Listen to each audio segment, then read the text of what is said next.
name is Grace Butler. Hi, I'm Katie Duggan. And this is the Are You Well podcast.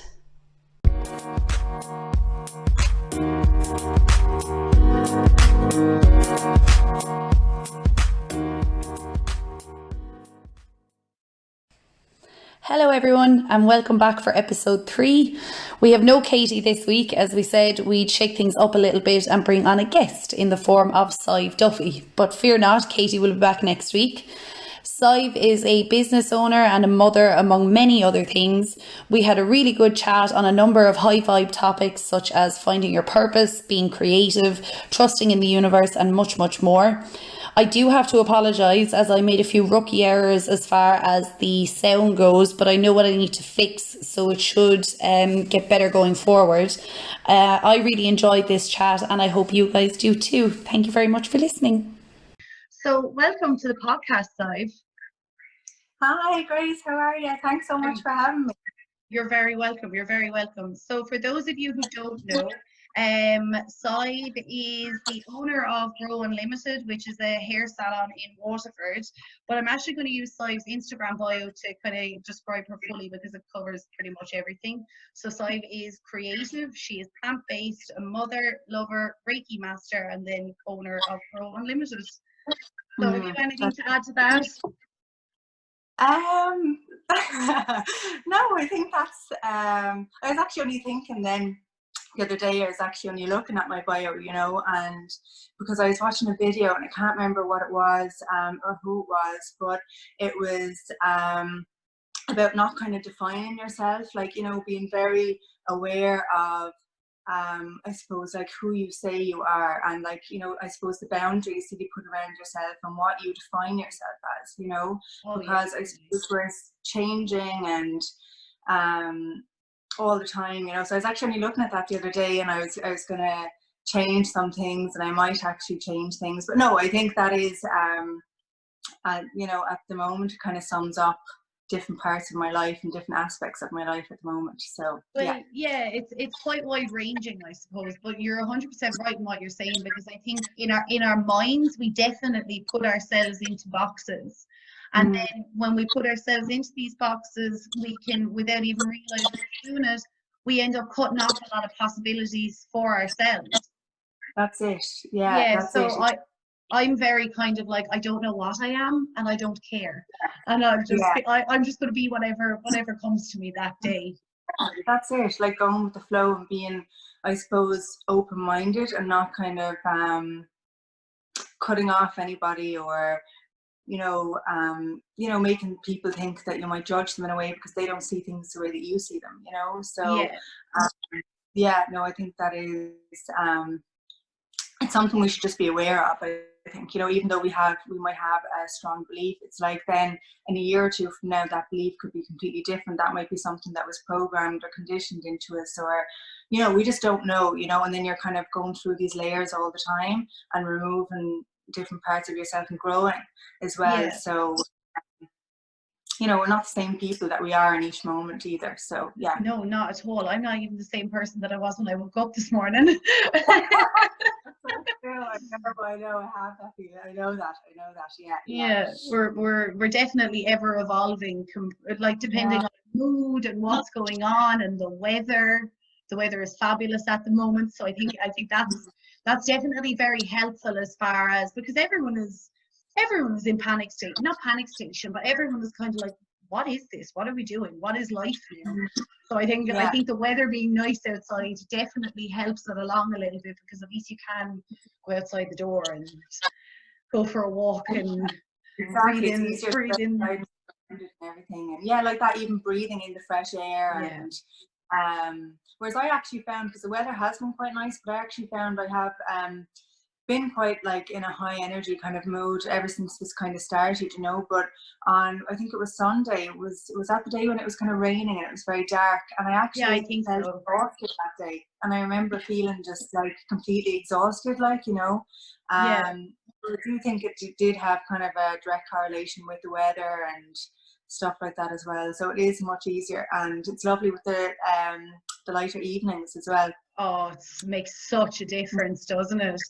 Even just making the day longer, because I feel like I can kind of take, not that I don't know what it is, but I always rush in that. I'm like, I have to get this done now before it's dark, and by the time it's dark I need to sit down. And but now, because it's kind of longer, I can kind of go, I have loads of time, and kind of just flow with things a little bit more rather than rushing myself, because at the end of the day, what am I rushing for? It's not like anybody can go anywhere. Exactly, that's it. Yeah, exactly. And I think, you know, what's funny is that we've been living in this real linear space, like time space, where everything's like, you know, I have to be here at this time, and the day is this time to this time, and whatever. And since all this has happened, everyone's like, what day is it? You know, like everything is like, that like time is an illusion just into perspective, where you're like, there is no rushing anymore. You know, things will get done in time, you know. And I think that's actually really nice. Yeah. Oh, you it know? is. It's lovely. I used to always say to my friends, you know, like, if my friends would be getting on to me for being late, because I am late for everything all the time. Yeah, Never been early for anything in my life. But I'd always be saying to my friends, messing, I'd be like, time is just a construct. Time is just a construct. Time really is just a construct now, and it doesn't mean a whole lot. It could be 2 o'clock, it could be 11 o'clock in the morning. Who knows? Is it Monday? Is it Saturday? I haven't a clue. just going through everything. It's nice. It's a nice change of pace. Yes. Yeah, definitely. So, like from go on, sorry. No, just for me, that's one thing I'm really just loving. Like, I've just been so busy, I suppose, for the last few years, and just having the space and the time now. And I was actually praying just for more time with my family, and for more time for I felt pulled to do other things in my life as well, you know. And I feel like, you know, this is a real gift, you know, for me anyway, like personally. It's just speaking from personal. Like, I just feel like I've just been given. I'm like, when are we ever going to have, like, if you're self-employed, or if you're in a full-time job or anything like that, when are you ever going to have this time off again to just do whatever, you know, to do nothing really, you know? But at the same time, there's a lot of things happening underneath the surface then as well, with yourself and things like that as well. But so yeah, I just feel like it's like, even what you and Katie, your last podcast on, you know, to stop doing and just be, like, I really think that's what it is, you know. Oh, it's so important. That's something I definitely struggle with, is just to kind of, because even this morning I was lying in bed and I was like, right, I should get up now, and I should go do this, and I should go do this, and I should go do this. I'm like, why do I need to do those things? Okay, fair enough, I will do those things at some point, but why do I need to do them right now? And then in the wind up, then I ended up just laying in the bed for an hour, looking out the window at the sunshine, and I was like, this is also lovely, just to lie here and ponder and just kind of go, bring it all back down. So what have you been doing with yourself the last couple of weeks to kind of keep sane and keep going? Or I've kind of, like, there hasn't ever been a moment kind of for me where I've been like, you know, I suppose when you're a child as well, it's different, because you're always busy, you know. You're always busy, you know, especially, like, I have a toddler, so she's into everything at the moment, you know. So I'm always busy with her. And I suppose for me, it's just being creative, you know, and that's something that's really, and I think everybody can tap into their creativity. You know, some people say, like, you know, well, I'm not, they wouldn't see themselves as being creative, but even like us talking now, that's us creating. We're creating. Oh yeah, absolutely. And like anything, you know, you don't have to be like artistic in a way, but just doing anything really, which kind of brings you that spark of joy. Cooking. We all cook. Yes, exactly. So that's been what I've really just been in, this real creative flow. And I suppose it kind of really started for me, I would say kind of like late last year, maybe around October last year, but now it's really just kind of coming into, it's really coming to life.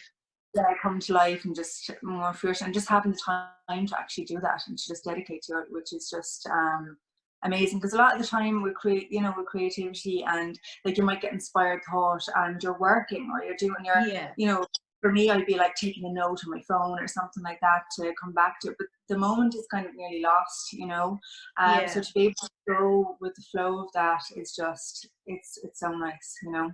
Yeah, I don't know if you've ever read the book Big Magic by Elizabeth Gilbert, but it's a very good book for anybody who, first of all, for anybody who has an idea that they're afraid to follow. It's a very good book to read. And for anyone who has something that they would like to create but doesn't necessarily think that they are creative as such. But she basically says that ideas themselves are like these little entities, and so the idea will pick you, and then if you don't bring that idea to life, that idea will go and find somebody else to bring it to life. Which I think is a lovely principle. It's a lovely way to think about it. It is, and that's how you know, sometimes like you might start doing something, but then you see somebody else kind of doing it as well. It's like this. There's something that we can all tap into, you know, and we all have our own unique way of doing things. But that, you know, a few people can get kind of the same idea at the same time, and it just depends on who's going to roll that. Like you might have an idea for something, and then see you didn't maybe follow through on it, and then you're like, oh my God, that like a month later, oh, so-and-so is actually doing that. I had that idea. But it's like, it all comes from source. It all comes from like the same place. And it's just whoever has the ability to just go through with it and to feel, you know, I suppose to feel like they can bring it to fruition as well. So yeah, absolutely. Yeah. I think having all of this free time is definitely beneficial, like you said, because there's so many little ideas that we would all have, and there's so many things we go, oh, I'd love to do that, and I'd love to do that, and I'd love to do that. And like now we can't really do a whole lot else, so why not do that thing, bring that idea to life, whatever it is. Like even with the podcast, me and Kate, I've wanted to do a podcast for over a year. I've been pondering about thinking about a podcast, and then all of a sudden the timing was just perfect. And I kind of linked up with Katie, and I started working with Katie on different things, and then it just worked out. Now I'm so glad I did it. And it doesn't matter if anybody else has your idea. It doesn't matter if somebody else is doing the thing that you want to do. Do it anyway.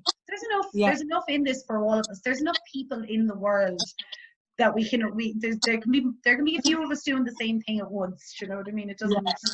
And that being said, you could have an idea to do something, and I could have a very similar idea to do something, but then if we both execute that the way you do, the finished product that you come out with and the finished product that I come out with, they're going to be two completely different things anyway, because we are two completely different people.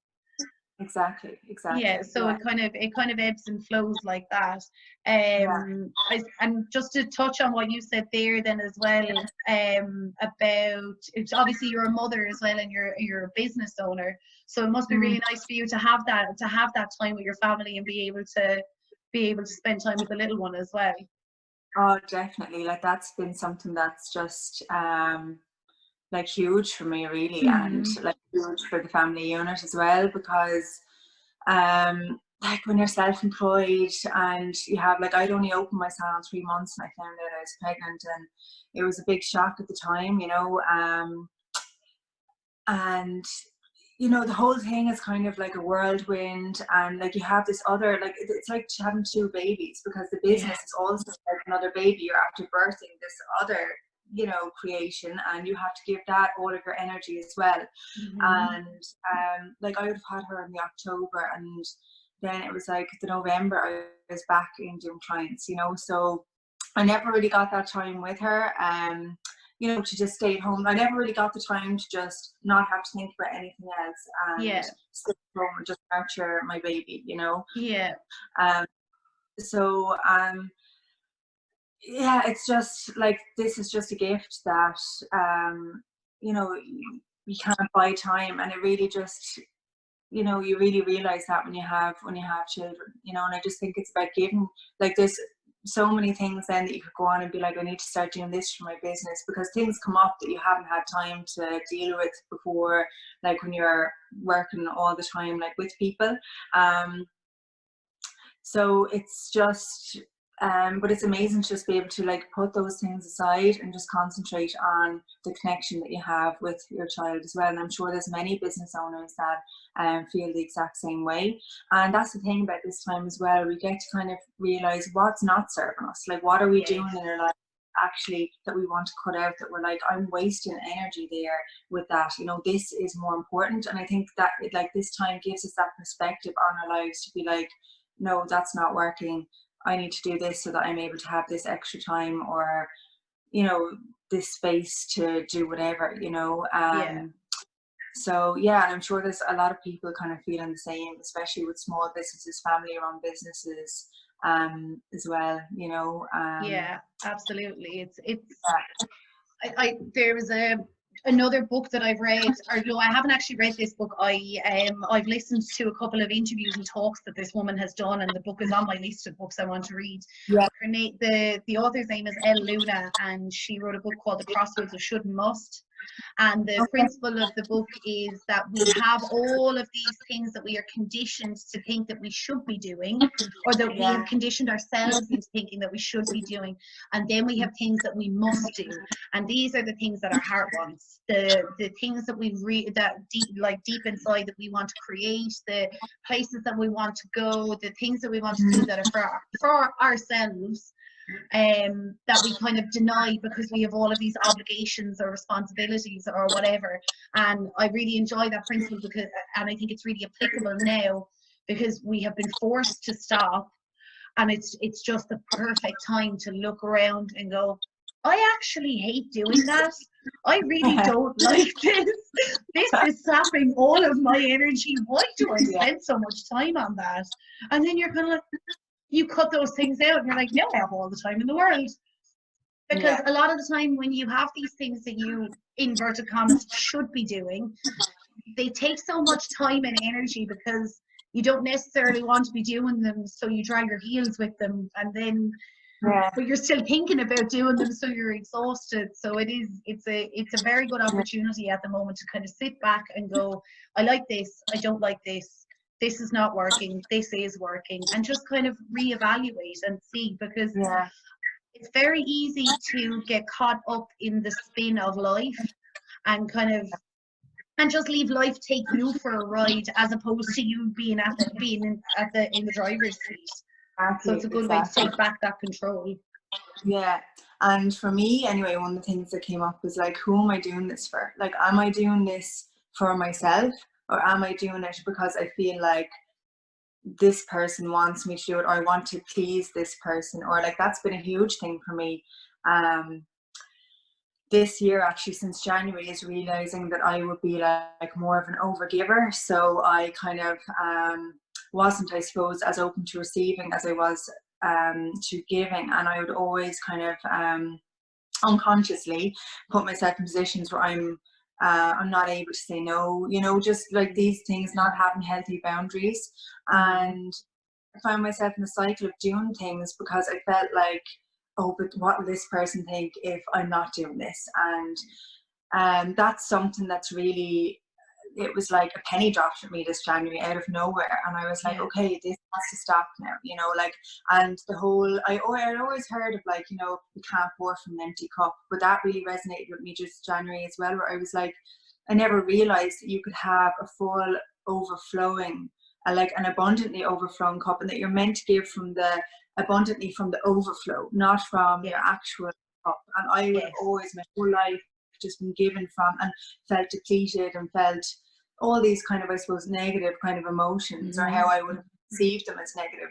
And that's a lesson that I've really learned kind of this year, as in tuning into myself and be like, is this serving me? If it's not serving me, then just, you know, goodbye, and just, you know, letting it go, rather than kind of like staying in these old narratives, and just because, you know, I feel other people want me to be there, kind of a thing. So do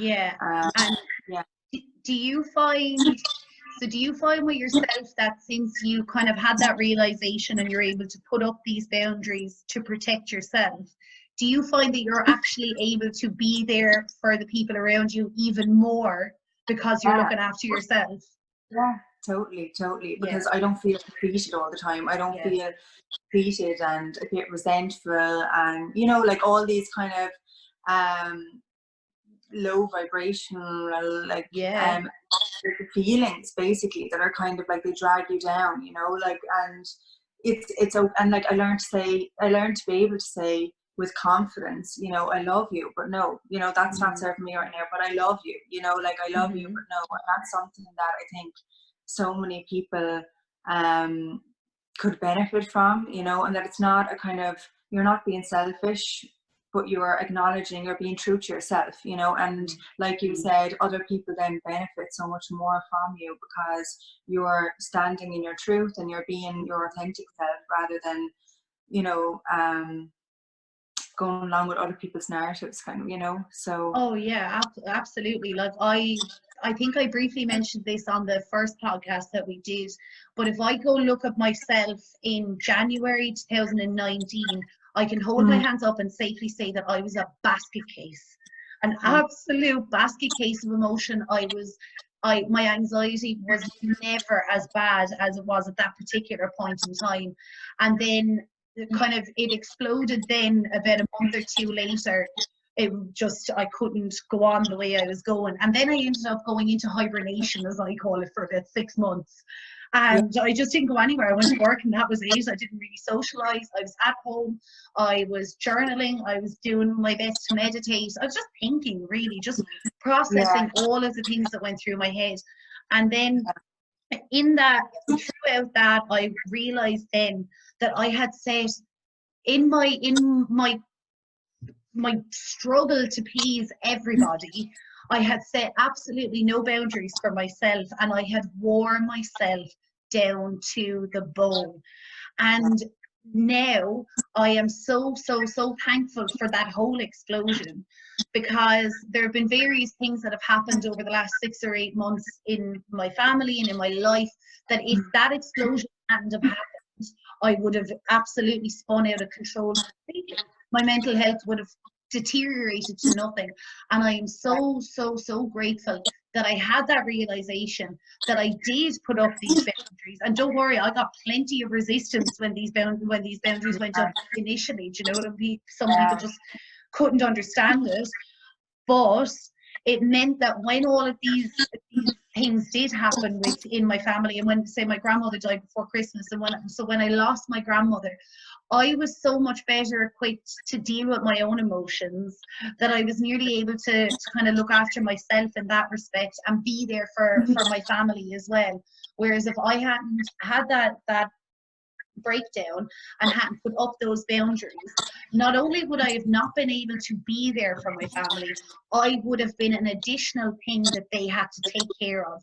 So while, say, my mother was managing her own grief, I would have been a basket case in the corner that would have been another thing for her to worry about. And I'm just so glad that I did put up these boundaries, and I did kind of start to listen to myself and look after myself, because it paid me back tenfold. And it has meant that the way I approached not even just dealing with emotions or dealing with grief or dealing with whatever, but just the way I approach my life now. Things happen and things go wrong now, and I'm like, oh, it's fine, we'll figure it out. It's fine. Like, and it's like what Marie Forleo says, everything is figure outable, which it is. Yes, yeah, exactly. And I think you touched on that in the last podcast that yourself and Katie did as well, about these kind of difficult experiences. Really, when you look back on them, they are your teachers, you know, and they are your they make you into the person that you are now, you know. And even though it's very difficult at the time, and growth is very difficult, you know, at the time you're like, why is this happening to me? There is a bigger plan, and it is for your higher good to go through that, you know. Oh, totally. It's great that you could do that, like, and on your own, and come out with that conclusion from going through something like that, because it's not easy. No, and I think one thing I will say as well, just for anybody who's listening to this, my way of dealing with things is on my own. I have to go into my head, and it's as if I'm literally tidying up. It's as if I'm put, you know, like picking the mess up and reorganizing it in my head, and that's the way I go through things. But then other people would need an awful lot more support, and that is perfectly fine as well. There's absolutely nothing wrong with that either. I will say that I'm quite lucky that that's my way of dealing with it, is that I nearly need everybody to leave me alone. But then other people need a lot of support, and there's nothing wrong with that either. Then every single person is different. The way we manage things are different. The way we react to things are different. And there's no right or wrong way to deal with something, and there's no right or wrong way to feel about something either. Yeah, exactly. No, that's so true. Yeah.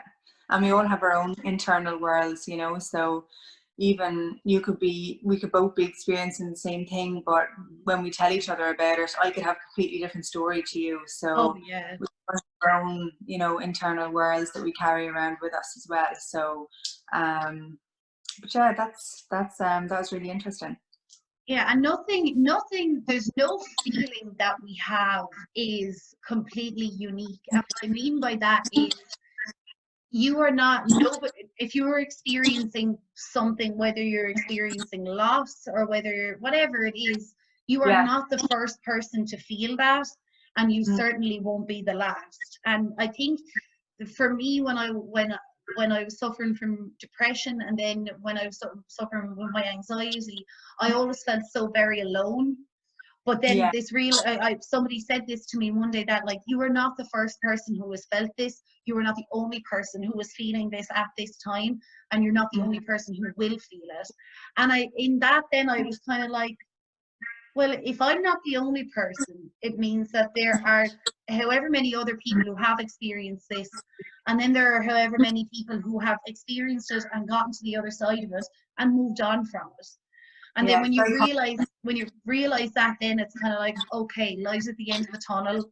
If nothing else, I know in my head that so many other people have gotten through it, so I can get through it. Exactly. Did you see the YouTube video, Finding Joe? No, I didn't, but I've heard of it. Yeah, it's really good, but it's basically like the hero's journey. So is this guy basically that realized that in every kind of movie and in any successful person, there was like the hero's journey. So it's basically the separation. So you get separated with resistance, kind of from situation. Then you have your initiation, and then you come back to tell the story. And the initiation is always something, you know, like they're fighting, the whatever, or, you know, but it can actually be like, that could be put into context with somebody who is going through a really dark time, you know, that is actually the initiation. And then like when you come out of that and you come back to tell your story, that could be really helping somebody else. Like somebody can resonate with you on that level, and you can really help them. Like, I've been there and I'm here, look what I am now, you know. So so I think that's, sorry, I said this to somebody there recently, about, it was kind of the reasons on why I wanted to start the podcast, and then why I wanted to do a number of different things. And I remember saying that I have suffered from depression, I've suffered from anxiety, and I've suffered with my mental health since I was in school. Do you know what I mean? And God, it was very, very, very, very, very difficult for a number of years. And I honestly there were times where I was like, how am I ever going to get out to the other side of this? And all I did was kind of, a lot of it was sitting and waiting, really. It wasn't that I was doing anything in particular. I was existing for a little while. But I got to the other side of it. And then once I got to the other side of it, things started to get a little bit better and a little bit better. And then all of a sudden, my life got exponentially better. And I was like, oh, this is brilliant. I like this life thing. I didn't like it for a very long time, but I like it now. And then, but because I have suffered what I've suffered, and I've made it, and I've gotten through it, and I would describe myself as a very happy person now. I feel like I'm robbing the universe if I don't share that and try and help somebody else with it, because I feel like that's a gift in and of itself, the fact that I got through it. And then Of if I don't course. pay that forward, then, because I know there are an infinite number of people on this planet who are suffering.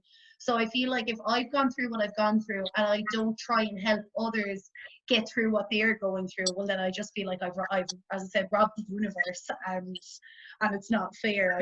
I feel an obligation to pay it forward and to do my best to help others who are going through similar or something along the same scale.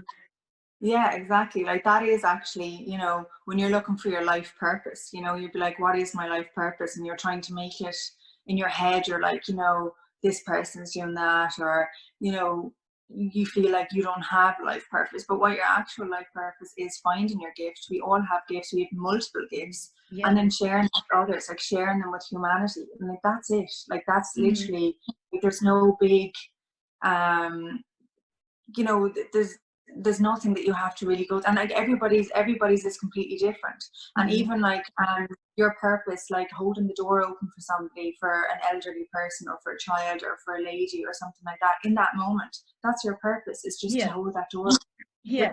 There is no people who can kind of overthink it. I've done it before as well, where I'm like, you know, I don't know what my purpose is in life, but it's literally whatever makes you feel, you know, that feeling inside where you're giving, you know, and that's what it's all about.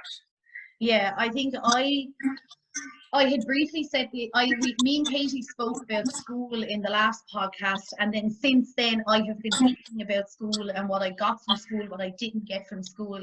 And one little kind of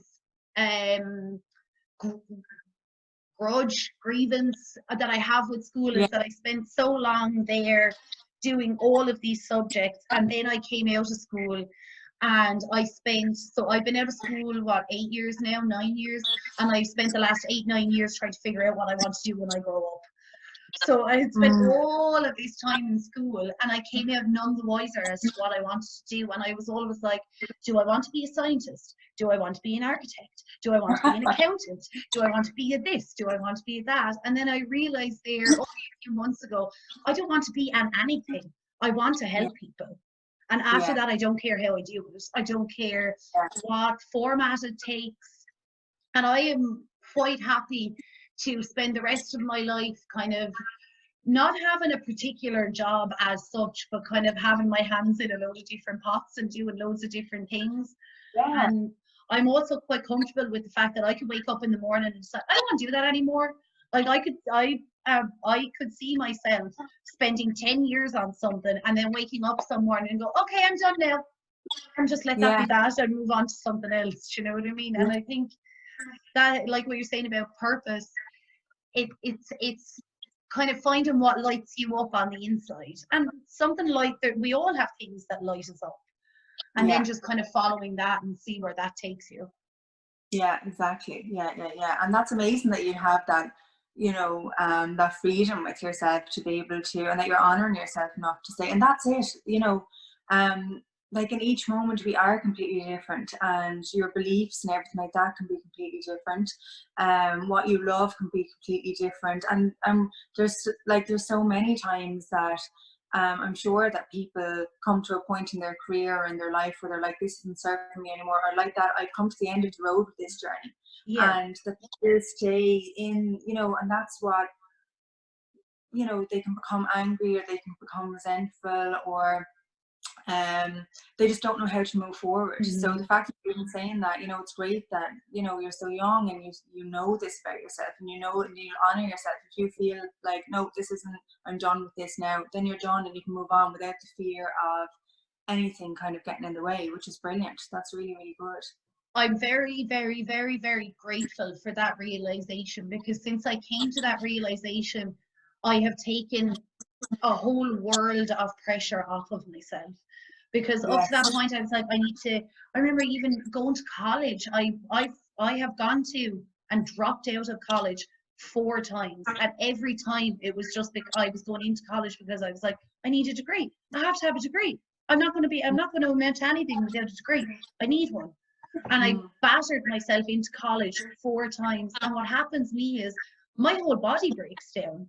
So I will break out in eczema and psoriasis, or whichever one of them it is, all over my body. My hair starts to get really thin. My skin gets so dry and sore and horrible. My stomach will just go completely. I can't. Everything I eat will agitate my stomach in some way or another, and my whole body breaks down. And for years, I always had those two issues separated. First of all, I was in complete denial about what I wanted to do in my life, because what I wanted to do was not education. So I was in denial about that, but I had never connected the two together until kind of last year, or the year before maybe. And it was only when I connected that, when I realized that the two were connected, I was like, I need to start listening to myself. I need to start doing what is right for me, and not what I think is right for me based on what everybody around me is doing, because we are all different.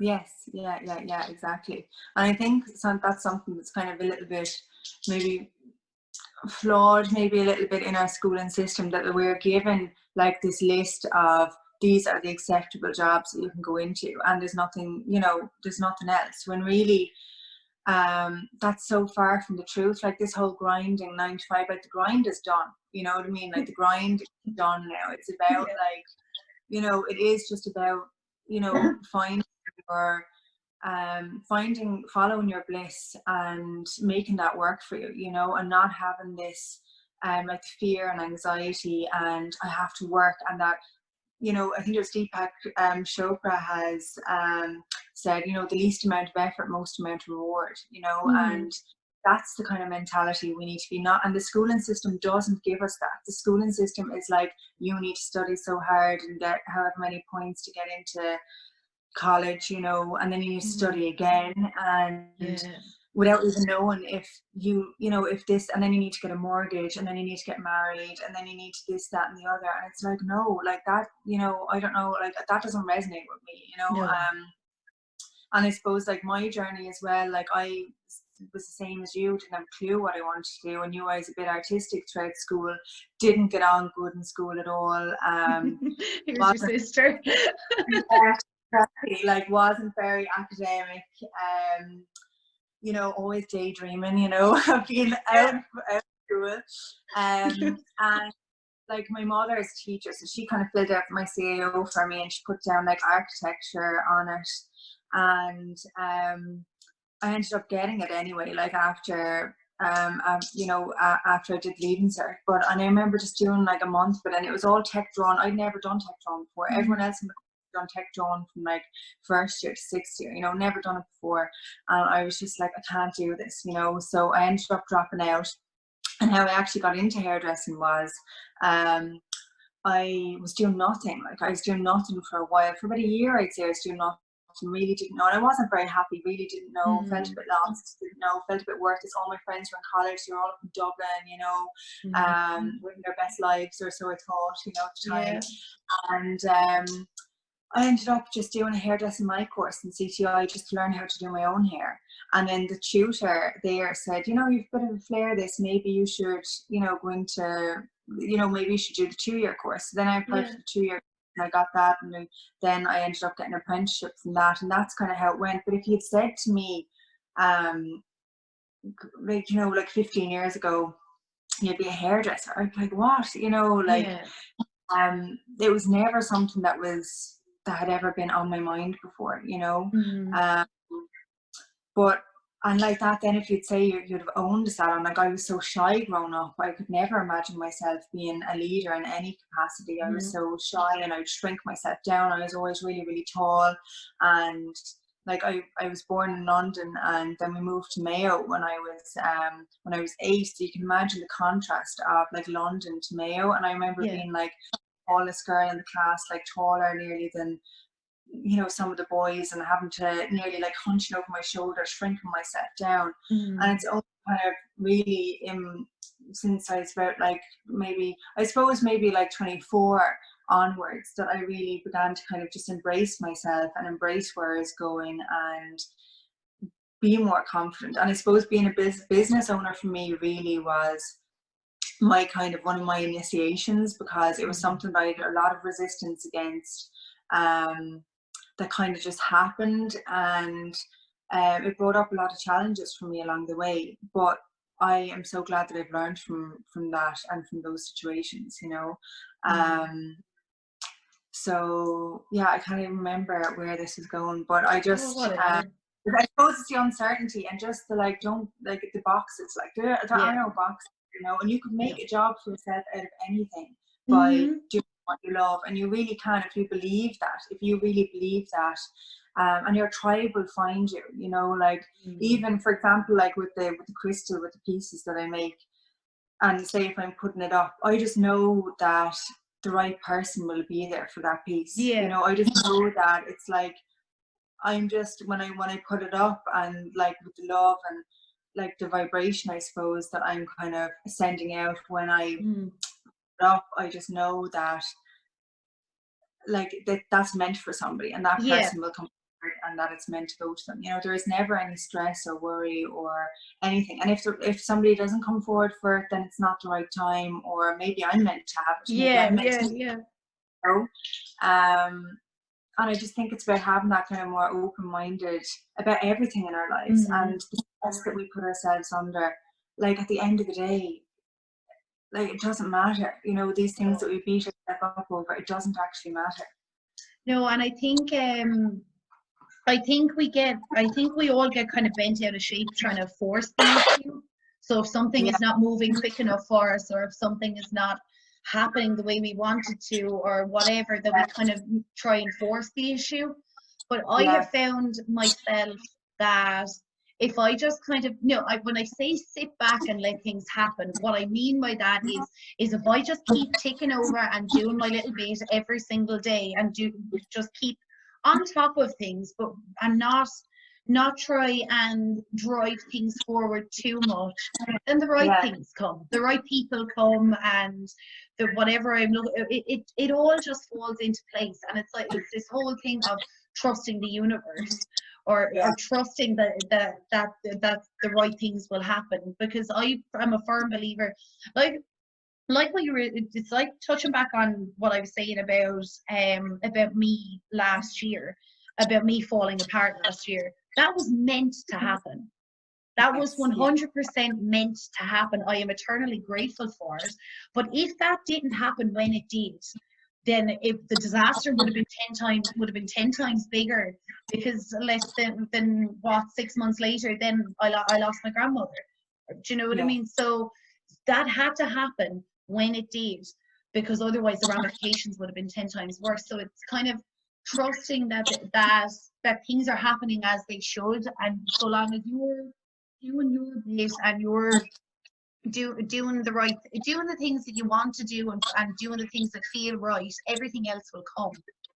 Exactly. That's it. And that's something I've really had to learn, I think, in the last year, of just that surrender, just that letting go, and just trusting, as you said, that if it's meant to happen, it's meant to happen, and if not, then there's something better there, you know.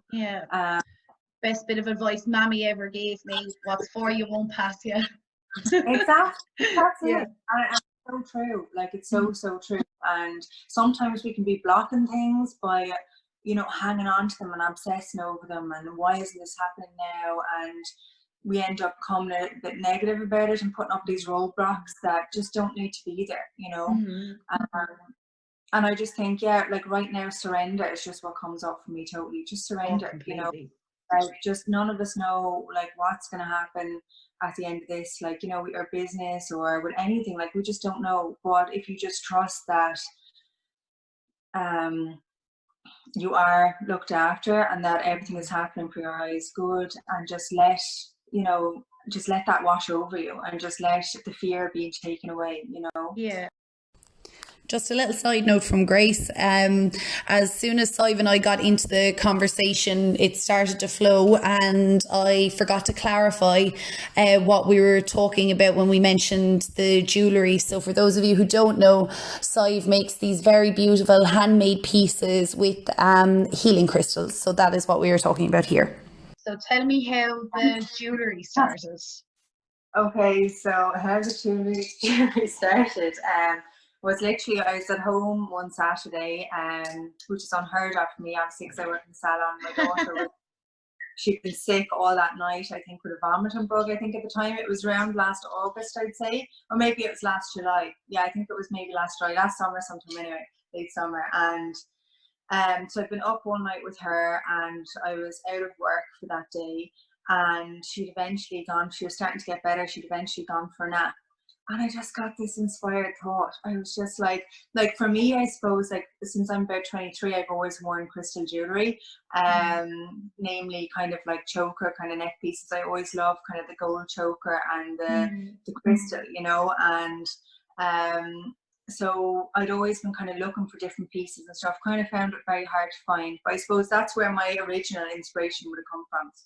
And then that day I just got that spark of inspiration. I don't know where it came from. It just came. It hadn't been something that I've been thinking about for like a year beforehand. It was just like, I need to make this. Okay, so I had a lump of black tourmaline that I had, and then I was like, I need wire. So I was looking around my house for wire, couldn't find any.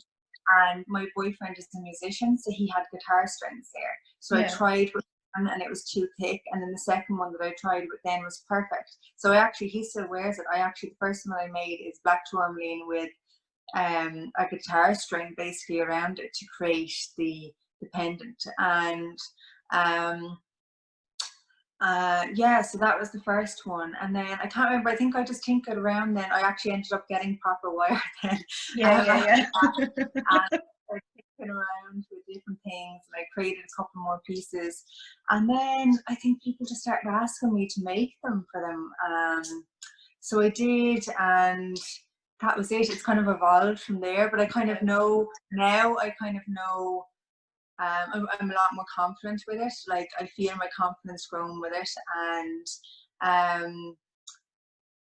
you know, I literally put one up, and I'd be like, I don't know if someone's gonna get this, but you know, whoever, you know, if I go to someone, it would. And I would just kind of leave it up, and straight away, like, sometimes I get like, you know, 7 or 8 messages about it saying I want to buy it, you know, and I'm like, oh my god, there's only one, you know. So what I've had to do now is kind of get more supplies so that I can make a couple more of each one, so that there's not just the one, but each one will be different because it's totally handmade. And then I realized, you know, like, it's been a process, because then I realized, you know, I'd cleared them all anyway, but I was like, you know, I really want to infuse them. So now I've started infusing them using singing bowl to kind of infuse them, just with love, and putting intentions and stuff like that into the crystals as well, because I want the people who wear this jewelry to just feel like they're glowing, you know. I just want them to feel like they're loved, and that they're loved, and that they're protected, you know, because that's where it came from. For me, I suppose I'd be quite sensitive, and I'd be picking up on a lot of other people's energies, and being a hairdresser, I'm directly in people's energy fields. So I had to learn very, very quickly how to protect myself, how to have healthy boundaries with my energy field, as to not be taking on other people's stuff. So it's been a journey, but I absolutely I just love it. Like, I just love it. I love just sitting down and working with crystals, and working with the different vibrations, and researching the crystals. Like, a lot of the time it's just intuitive. You know, there was one I did actually at the start of kind of this whole thing, and it was I did a piece with bismuth on it, and then when I looked up bismuth afterwards, it was like, this is for isolation, you know, for people who feel alone. And I was like, wow, you know, like, wow, that's so apt for the time we're living in now. I love things like that, like when, like, synchronicities, I would be big on, you know, you hear things. So for anyone who doesn't know what that means, it's kind of, it can mean a number of things, but one way I would look at it is, say if you mention something to me today, and then I'm listening to something tomorrow, and I hear something about that thing, and then my mother says something about it, and I'm like, well, okay, three times in a week, the same thing. I need to go look into that. Exactly. There's something in this for me. I need to kind of suss this out. So I love all of that kind of stuff, and I love when it feels like someone or something has just sent it to you, like you were meant to do that. Yeah. Yeah. No, I love it. And that actually happened to me recently. I don't know if you got sent this, but I got added into a group for this 21 Days of Abundance. It's like a WhatsApp group with loads of people in it. And it's actually Deepak Chopra and Oprah Winfrey, I think, do it together. I don't know. I But haven't, but this sounds amazing. yeah, and I got added into a group for that, and I was like looking into it, and then I just didn't do it, and then I got added into another one. So when I got added into another one, I was like, okay, so now I'm actually doing it, because I'm like, okay, I need to do this. This is obviously something, like, you know, that I really need to do. And it's just about being aware, and like more synchronicities are like the numbers. I don't know if you would use I a love lot of. If my mother is listening to this, she will start laughing, because I love them, and I have my mother's head done in, because I'd be going around. I'm like 1, 1, 1, 2, 2, 2. Look at this. So I'm the same. My history, I'd say, on my bonus max, I'm always looking up like afterwards. I've like angel number, you know, even if it's like 1313, like what that means, or but you know, like I think it's affirmative, isn't it? And it's just that like it just backs up that knowing that, you know, I'm on my path. I'm on my path. You know, I can let everything go. I'm supported. You know. Yeah, I just take it as a little wink. Yes. Yeah. Exactly. Yeah, it's like, okay, whatever I'm doing the right thing. Okay. And it actually, I find it helps me massively with my anxiety, because my anxiety is more under control now than it ever has been, and I have a much healthier relationship with my anxiety now. It's not something that I kind of look at and go, I hate you. It's more of a thing, or like, leave me alone. It's more of a thing now where I'm like, okay, what are you trying to tell me, and how can I make this a rational thought as opposed to panic station, whatever is going on there. But the numbers, I find, I see them and I'm like, oh, okay, go me. And it does actually help a little bit, you know what I mean? It's like, okay, right, we're on the right path, we'll just keep going, it's fine. Exactly. And yeah, even what you were saying there about like the anxiety and the thoughts and the thinking, and you know, going into these narratives, you might have a thought and then you go start building this narrative around it, and about resisting it as well, and then you get the anxiety because you're you know, back in the story, and it just spirals kind of from there. And just learning to reprogram myself to just not resist it, and to just a thought, it's there, it's just thinking, you know, it's not just acknowledge that it's there and then let it go, you know. And even meditation is really good for that, because you get to see all, like, it's difficult at the start because like you're being bombarded with all this stuff, you know, but once you can get into that routine of just acknowledging the thought and not putting any weight behind it, like whether it's a good one or a bad one, and then just letting it go, you know. I think that's something, you know, and I think now for a lot of people, that's probably something, their thinking mind is probably ruling a lot of their decisions and how they're acting and stuff like that, you know, when really it can be a little bit irrational at times, you know, and we need to kind of like let that go a little bit and just tune into what's behind that, you know. Totally. Yeah. A really, really valuable piece of information that I got, it's actually, I mentioned this book in the first podcast and I posted about it on Instagram and Facebook yesterday. It's called Stress Less, Accomplish More. And in that, the author, Emily Fletcher, says, and she actually repeats this twice in the book to leave it sink home, which I thought was brilliant. But she says that the mind thinks the same way that your heart beats. You can't control the fact that you think. You can't stop yourself from thinking. You can't, like, it's just thoughts just come and go, and they come and go. And I think, like, say the other night I was lying in my bed and I couldn't sleep, and I've always had trouble sleeping, but I used to get really agitated. Like, I'd be thinking about all of these things and I'd get really agitated and annoyed in the bed, and I'd be like, why can I not just go to sleep, and why am I thinking about all of these things? But the other night I was lying in bed and all of these thoughts were coming and going, and it's really freeing just to lie there and bear witness to these thoughts rather than taking them on and interacting with them. But then like again still lying in the bed, and I thought of something that happened the year before last, under the influence of alcohol, and I thought about it. It was so mortifying at the time, and it was so mortifying for me a year and a half later while lying in my bed, that my whole body started to like tense up, and I started to cringe. And then I was like, I had my head, my hands like that, going, oh no, no, no. And then I was there, I was like, wait, why am I getting so bent out of shape over something that happened a year and a half ago? Yeah. And then I was kind of thinking about it then again, and in the wind up, I just started pissing myself laughing in the bed, because it was the thing that happened was funny, to be fair, for everybody else but me. But it's just kind of, you know, just not to get so involved with your own thoughts, as in just let them pass by, just let them come in and out, and just don't get over.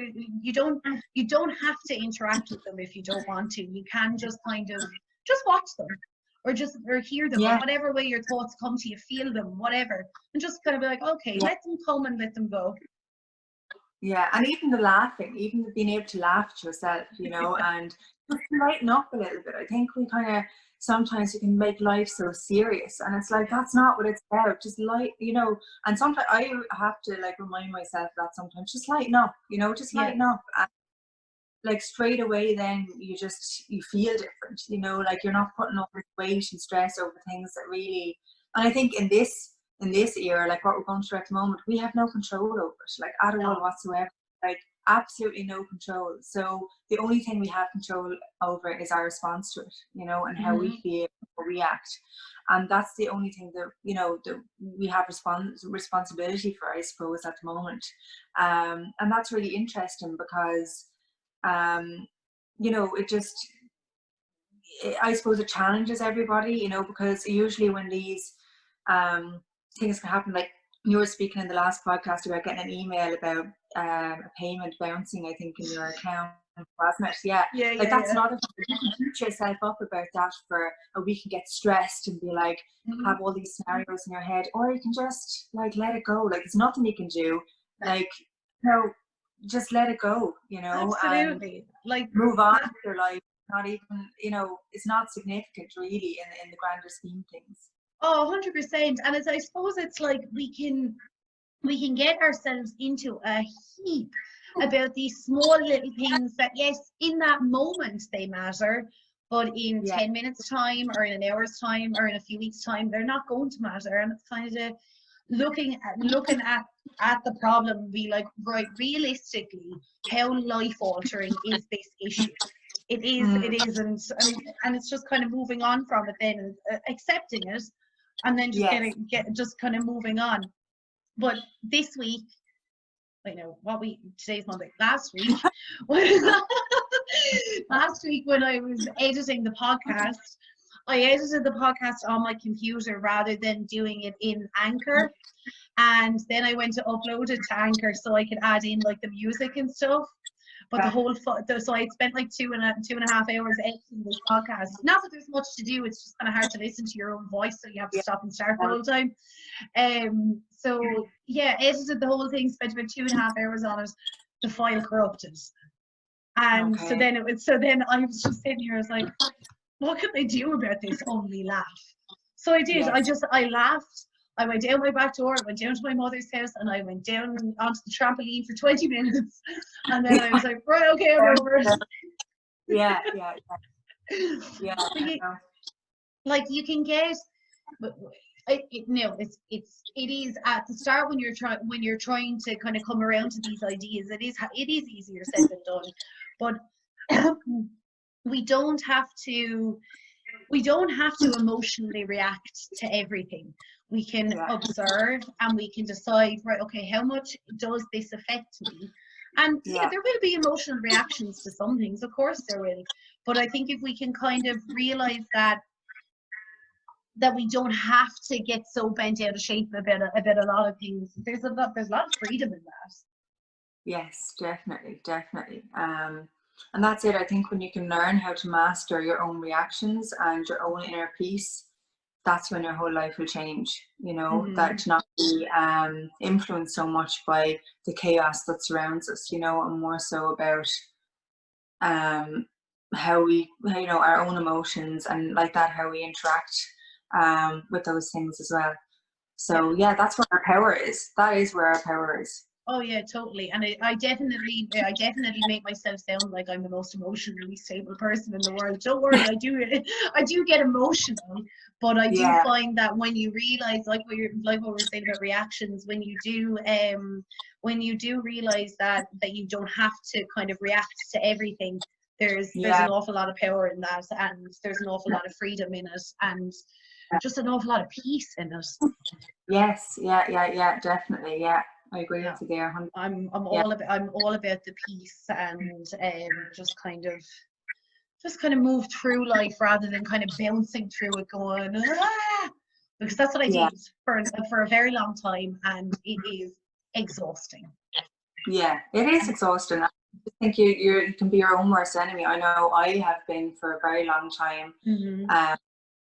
You know, and when you're so hard on yourself all the time, which is a lot of when you can't control things that are happening outside of yourself, which you can't, you know, you can beat yourself up a little bit about it, you know, and at the end of the day, like, all we have is ourselves, you know, like, really, and just to show ourselves a bit of compassion, you know, that's I think that's really important as well, you know, and like that, if your purpose for today is, if you feel like I actually saw this, I think it was Niamh Cronin, I don't know if you follow her on Instagram, but I think she was saying she was seeing a lot of like people posting about like raising your vibration and stuff like that, but she said raising your vibration is doing whatever you want to do in that moment, which is, if that's just putting on a film and making yourself some hot chocolate, like, that's it, like, that is raising your vibration, instead of like, no, maybe this person is meditating in this certain way, and no, not at all. No, like, that's going against what you need to do right now in that second. Like, it's like, I need to do a workout because whatever. It's like, why are you doing that workout? Are you doing that workout because for love, or is it out of fear? You know, and I think that's really important to figure out, what choices are you making out of love and what choices are you making out of fear, and being able to acknowledge that within yourself and then go with love all the way, you know. Yeah, and it's like knowing what things that you love to do. So for example, cooking, I think, is a really good example. So if you have to cook a dinner for somebody, and you're kind of like, oh God, I have to go do that now, I have to make them food, and I have to do this. Well, there's not a whole lot of, there might not necessarily be a whole lot of love in that, because it feels like an obligation. But then if you're at home on your own on a day off, and you're like, I would just love to make a lasagna. Well, then there you go. Make your lasagna. If you want to lie down and put your feet on or put your feet up, do. If you want to go for, if you want to go for a walk, do. Like, I think we kind of, we as humans have an awful habit of telling ourselves constantly what to do. Be like, no, you have to do that, and you have to do this, and you have to go to the gym, and you have to stop eating like that, and you have to do this. And yeah, be healthy, be active, but do it on your terms. So for example, I lost my love for the gym. Last year, so when this breakdown happened, one of the things I did do was join the gym, because I really wanted to at the time. And I was going to the gym 6 days a week, and I was loving it, absolutely loving it. And then one morning I woke up and I was like, ugh, I don't want to go to the gym anymore. And I didn't go to the gym anymore. And I cancelled it. And about 3 months later, I was still like, maybe I should go to the gym. And I was still paying my membership. And then I was like, no, I cancelled my membership. And that was the best thing I ever did, because the minute I cancelled my gym membership, I started going for more walks. And I started doing more yoga at home. And just because I wanted to, not because I had to. And there's so much more enjoyment in that. So I think it's kind of like, say, with fitness, find what aspect of fitness you like. So if you like going to the gym and you like busting your arse in the gym, absolutely do it. Yeah. But if you would rather go for a walk, or if you would rather go to Pilates, or if you would rather do whatever, go surfing, whatever, then do that. You know, there are, as they say, there are more than one ways to skin a cat. So do you know what I mean? Like, do whatever you want to, and not necessarily what you feel like you have to. Exactly. Yeah. Couldn't agree more. Yeah, definitely. Now, Mrs., will we leave it at that? Yeah, perfect. And thank you very much for coming on, because I really enjoyed this. Thank No, you. you're very welcome.